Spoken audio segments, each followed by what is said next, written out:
You ever get that feeling, like when you come across an artist and their work just feels like it's holding on to some massive secret, like some profound mystery just waiting to be cracked open. But the actual person behind it all, the artists themselves, they're almost like a ghost, just totally elusive. That's how I feel about Bob Oh, Camblin. yeah, His totally. art, it pops up every now and That's again. like a rare bird. It is, and when it does, Everyone wants a piece of it. oh, it's fiercely sought after. But Camblin himself, good luck finding anything about the guy. Yeah. Practically a phantom. So, that's what we're doing today. You and I are going deep, deep into the enigma that is Bob Camblin. I love that. A deep dive. It's fitting, right? I mean, it's like we've been handed this puzzle, right? But the pieces are all scattered, like across time and different forms. We've got these like direct insights, these glimpses into his thoughts from Bob Camblin quotes and other mysteries. Right. There's biographical stuff, of course. And man, there's this YouTube analysis of his painting Jealousy. It's incredible, really insightful. Oh, yeah. Yeah. And then, like, sprinkled throughout, we've got these little windows into how his work was received, through reviews, forwards from books that featured his stuff, and even some snippets like historical, biographical details. It's all over the place, a true puzzle, It is. but it's a chance to piece together his perspective. Exactly. And that's our mission, at least how I see it. To take these unique fragments, his personal reflections, the close look at jealousy, the critics and how they saw him, and really distill the essence of Camblin's artistic thinking. What were his core beliefs about art, Yeah. about life, the stuff that still resonates, still makes us lean in and go, what did you mean by that? Absolutely. So should we jump right in? Let's do it. Dive in. Okay. There's this one quote that really grabbed me from the start. He says, art is not just images. Okay, fair enough. But then he goes on, art for art's sake has become art for life's sake, or art for my sake, or art for survival's sake. Whoa. That feels like a totally different way of looking at the purpose of art, right? Not just about pretty pictures anymore. It's a huge shift, right? It's Yeah. like he's saying, look, this whole art for art's sake thing, it's evolved. Art, it's got to be about something deeper.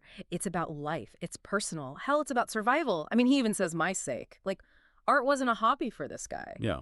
It was a tool. It was vital, something he needed to navigate life itself. Like a lifeline. Exactly. And maybe that's a good reminder for all of us. Engaging with creativity, even just looking at art, reading, listening to music, whatever it is, it can be this really profound, enriching experience. It's not just a luxury. I totally agree. And that actually ties into another idea that keeps popping up in his writing, this belief in participatory art. Oh, tell me about it.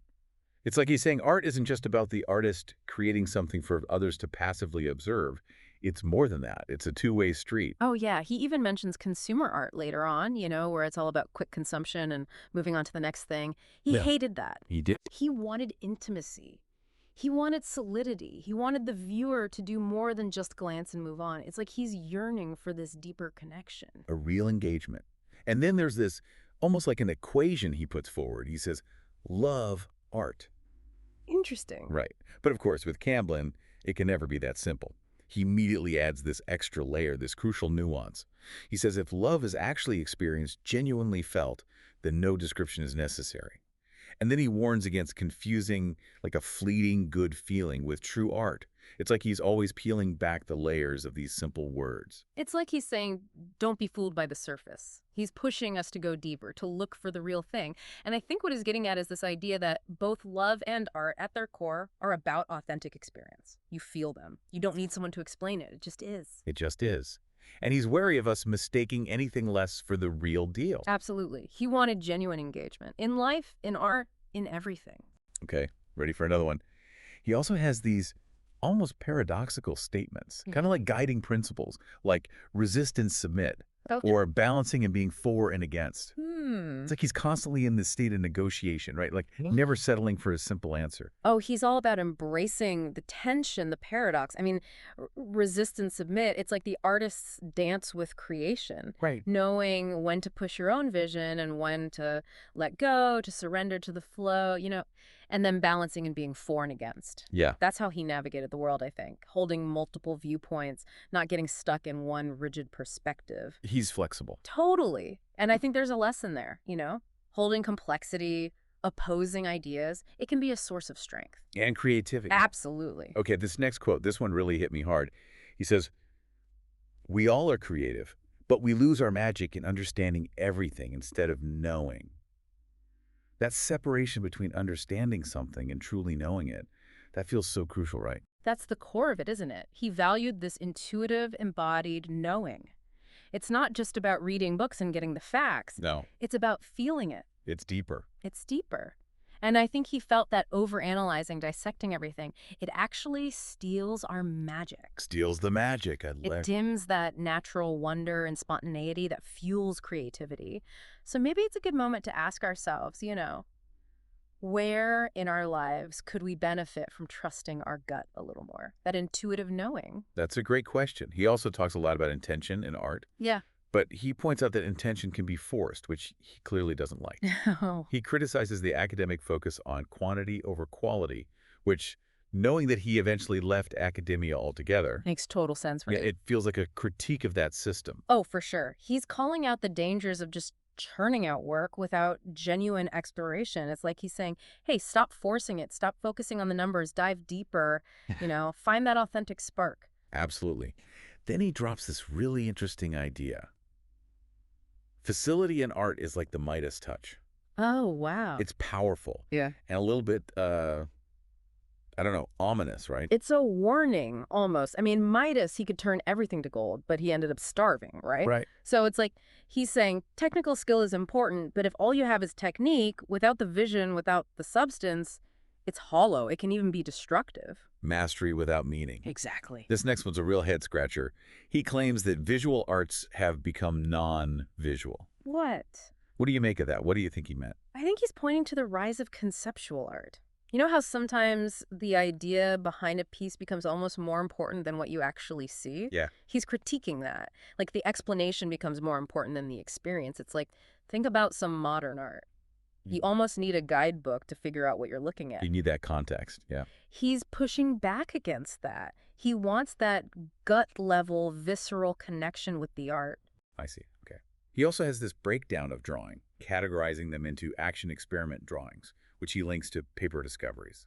Then slow analytic drawings for world discoveries, and finally, conceptual drawings for discoveries of the mind. Oh, I love that. It's like he's laid out a framework, a way to approach drawing as a tool for exploration, Yeah. He saw it as this versatile thing. You could use it to investigate the physical world, to dive into your thoughts, to make sense of everything. And he strongly emphasizes drawing and concept as forms of nonverbal communication. Oh, right. It ties back to that idea of words getting in the way. Absolutely. He believed that visual language, it could convey complex emotions, profound ideas in ways that words just couldn't.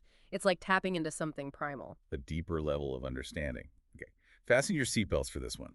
He says, and I quote, "Step off the train of thought to find the power that is no power, to do the work that is not work, to laugh, the true laugh.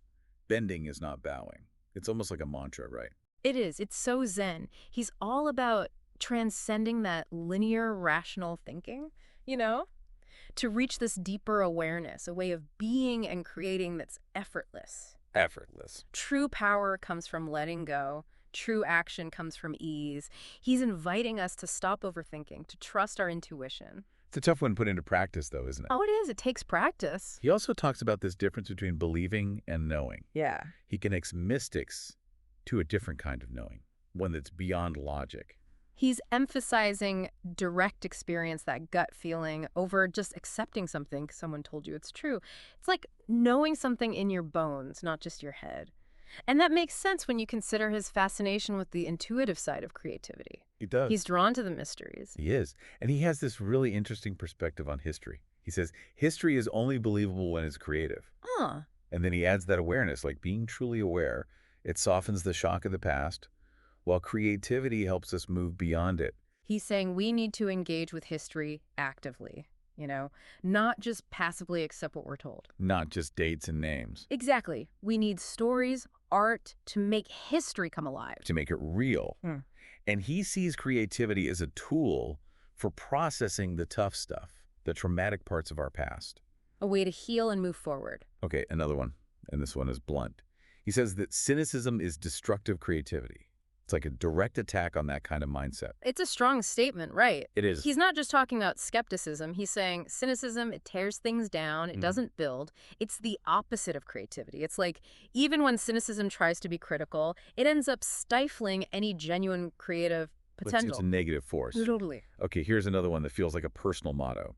He says, draw, teach, search, reveal. Like a summary of his life's work in 4 words. It's so concise, right? But Yeah. there's a lot packed in there. There is. Drawing becomes a form of searching, which leads to revealing. Teaching is about uncovering and then sharing what you found, and it's all fueled by curiosity, this drive to explore and bring things to light. He was a seeker. He was. And, for all his wisdom and philosophy, he was also a rebel. He passionately calls for a return to an unknown and naive approach to art. Really? Oh, yeah.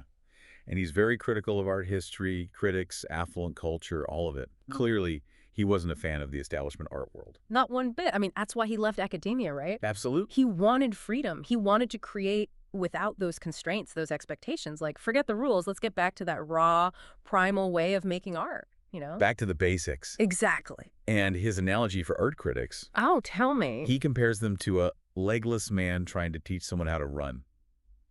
Ouch! But also kind of brilliant. It's a perfect way to show that disconnect, right, between the people who talk about art and the people who actually make it. Talk versus action. And he believed that this need to make marks, to create, it's innate. He even says it predates weapons. Wow. He links it to the joy of childhood, to nonverbal communication. It's like it's in our DNA to create. I love that.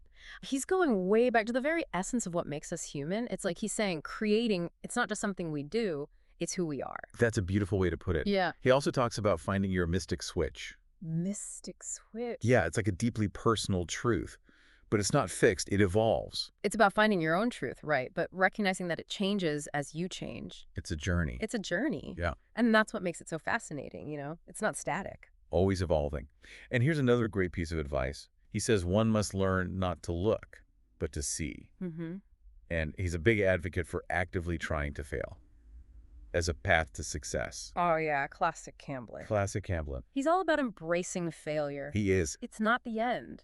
It's a necessary step in the process. But he's also careful to point out that the process itself and the awareness you gain along the way, those aren't failures. Right. It's about shifting the focus. It is. It's not just about the finished product. It's about the journey, the exploration, the self-discovery. Those things have value no matter the outcome. And he talks about drawing, reading, music, all leading to this.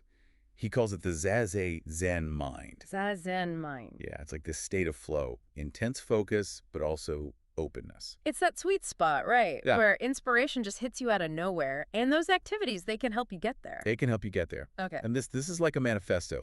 He says, resist learning, learn to fail, learn to relax, learn to feel, learn how to really think. He's turning the traditional idea of learning on its head. He is. He's advocating for a more holistic approach. Not just memorizing facts. No, experiential learning, Oh. emotional intelligence, genuine critical thinking. He wants you to feel it, Yeah. to truly engage. There's a Zen saying he often refers to, the one, everyone's always Buddha, but just forgets. I know it. And he says he always understood it intellectually, but now he really knows it.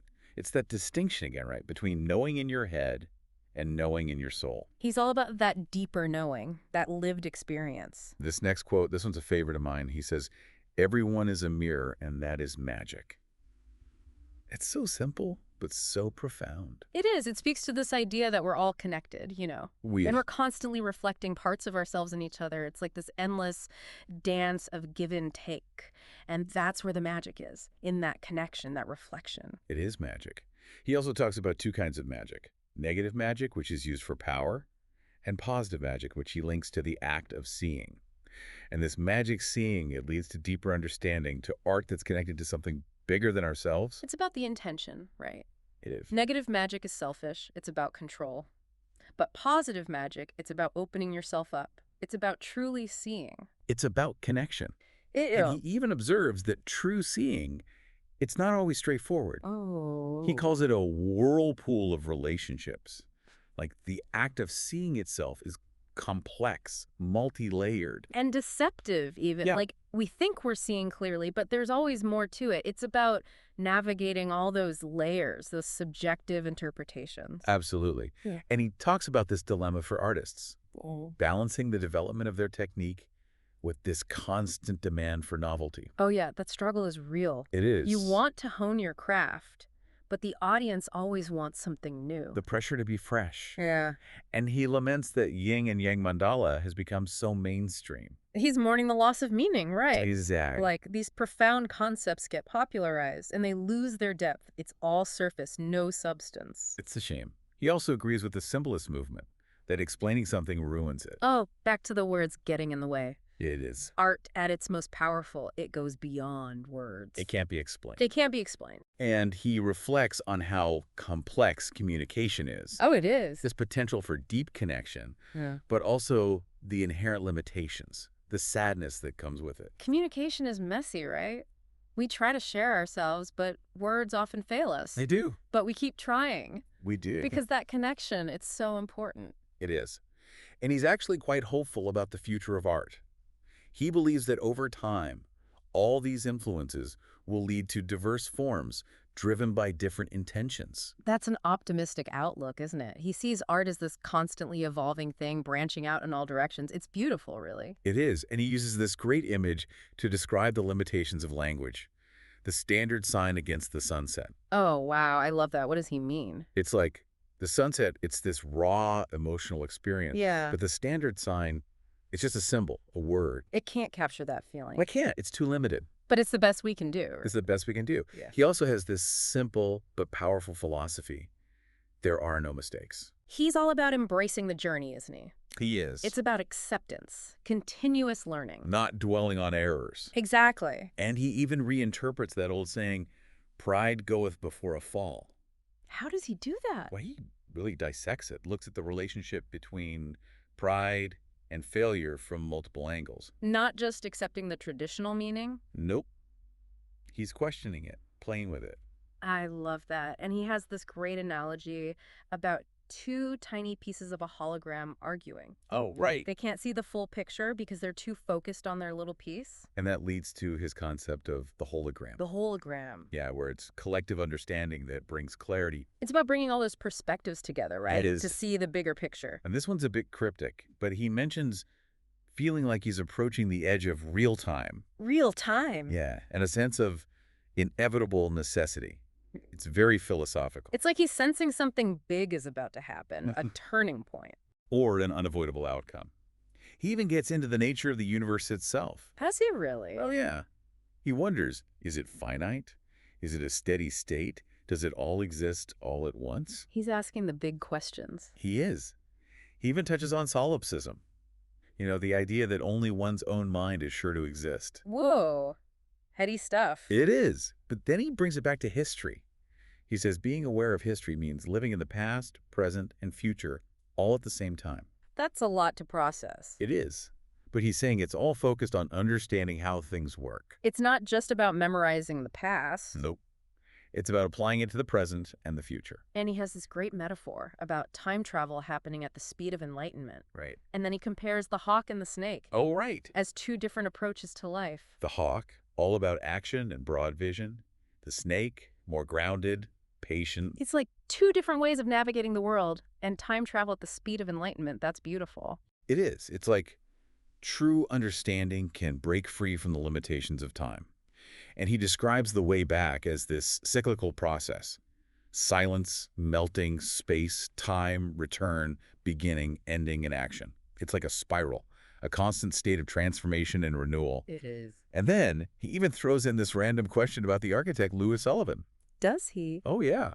Linking his actions to some concept of Irish honor. It feels very specific, very personal. Like a little clue into his own background, his interests? Maybe. Then he talks about futility and provocation at war. And as a counterpoint, he urges freedom and dolce far niente. You know, that Italian idea of just blissful idleness. Oh, I love that phrase. It's like a yearning for peace, for a break from the struggle. Exactly.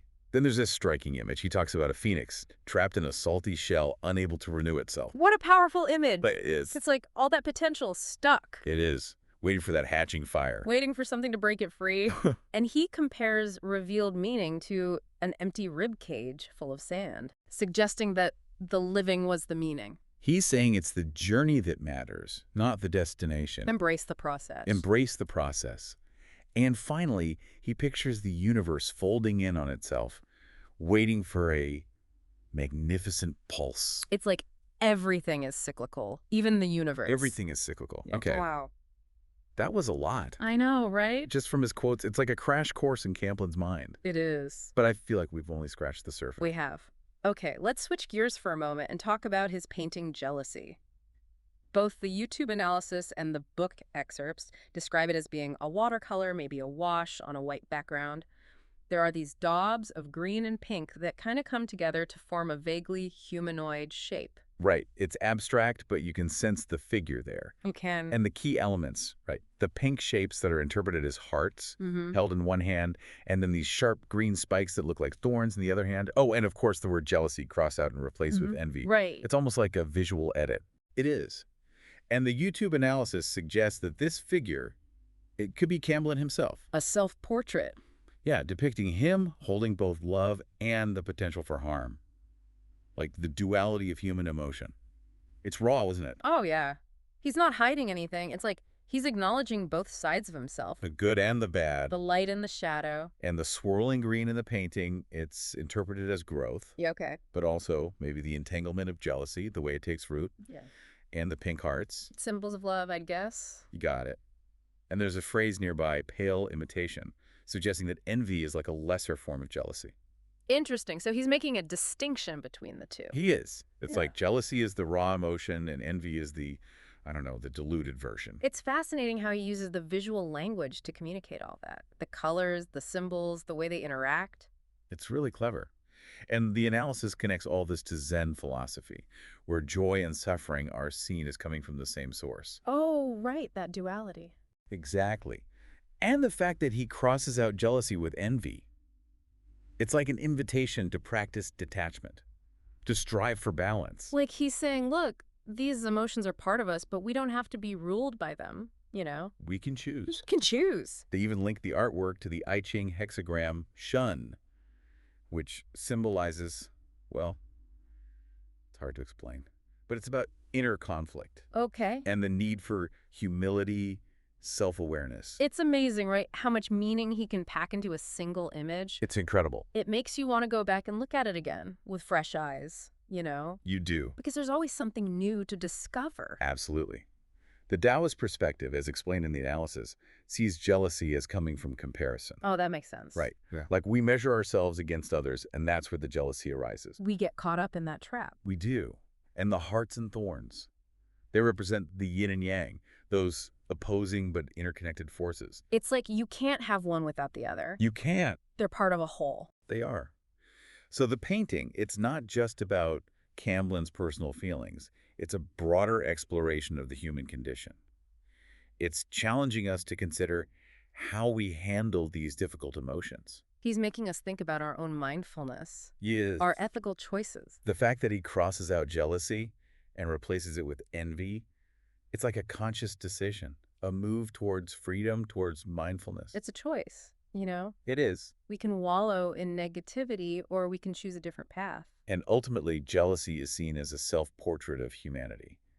Our longing for love, our fear of losing it. It's universal. We can all relate to that. We can. And the fact that it's abstract, it makes it even more powerful. Because we can see ourselves in it, right? Exactly. We can project our own experiences onto it. Okay, let's zoom out a little and talk about some of the broader themes in Camblin's work, his overall philosophy. His book, The Art of Everything. It's described as this ongoing conversation between art and philosophy, like diving into the absurd and the profound all at once. That sounds about right from what we've seen so far. Right. He loved to challenge norms, to find meaning in the unexpected. He was always searching, wasn't he? He was.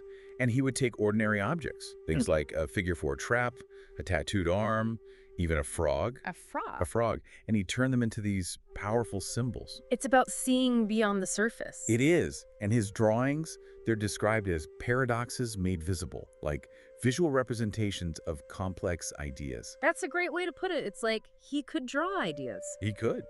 And he was fascinated by illusion, by vanishing acts, by the very nature of reality. Like, what is real anyway? It's like he was always pushing those boundaries. Questioning everything. Questioning and everything. And he loved to depict traps, not